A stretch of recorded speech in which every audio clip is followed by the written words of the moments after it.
promise kept, Trump wins massive military victory. The fight against ISIS has seen a number of victories since President Trump's administration took control of the effort. According to the Daily Caller, the U.S.-backed Syrian Democratic Forces, SDF, just accomplished one of Trump's campaign goals. On Sunday, the SDF seized control of ISIS' largest oil field, another severe blow following the capture of Raqqa.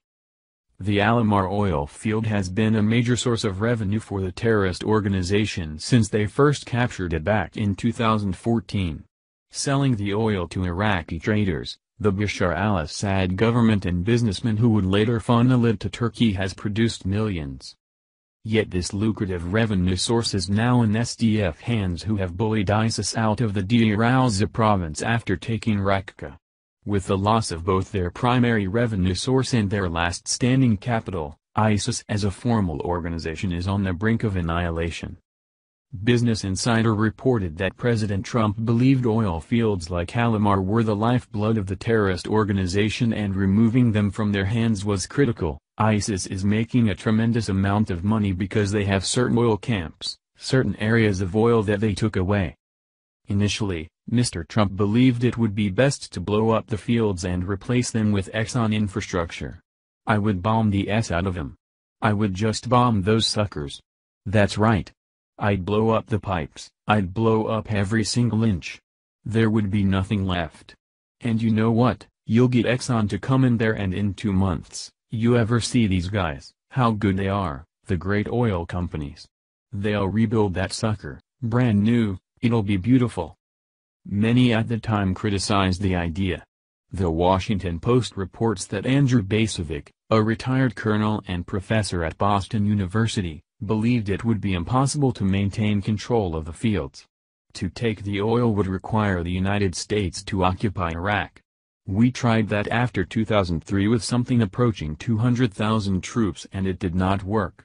What would effective occupation actually require? A minimum of 500,000 troops, perhaps more. He further believed that the cost would outweigh the benefit. Presumably, Trump would have them stay until the oil runs out, which would entail an occupation running into decades. The total cost? Probably more than the value of the oil itself. The whole idea is beyond goofy. Yet the SDF's victory could reveal a plan President Trump has been very cryptic about since taking office. According to CNN, he stated that the U.S. might have another chance with the oil under ISIS control, saying, "We'll see what happens. I mean, we're going to see what happens.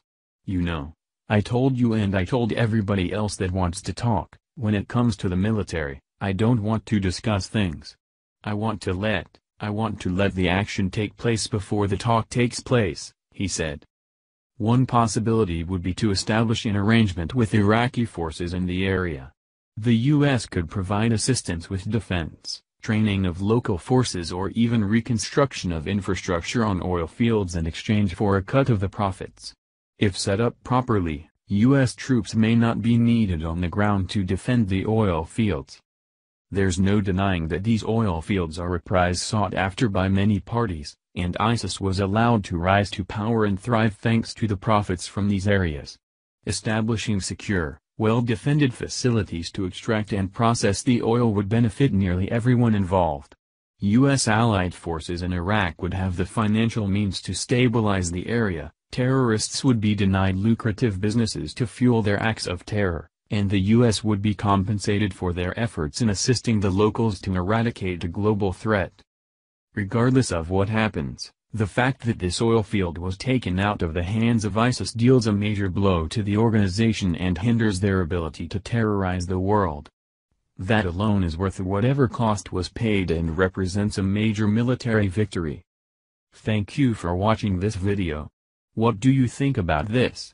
Share this on Facebook and Twitter along with your comments.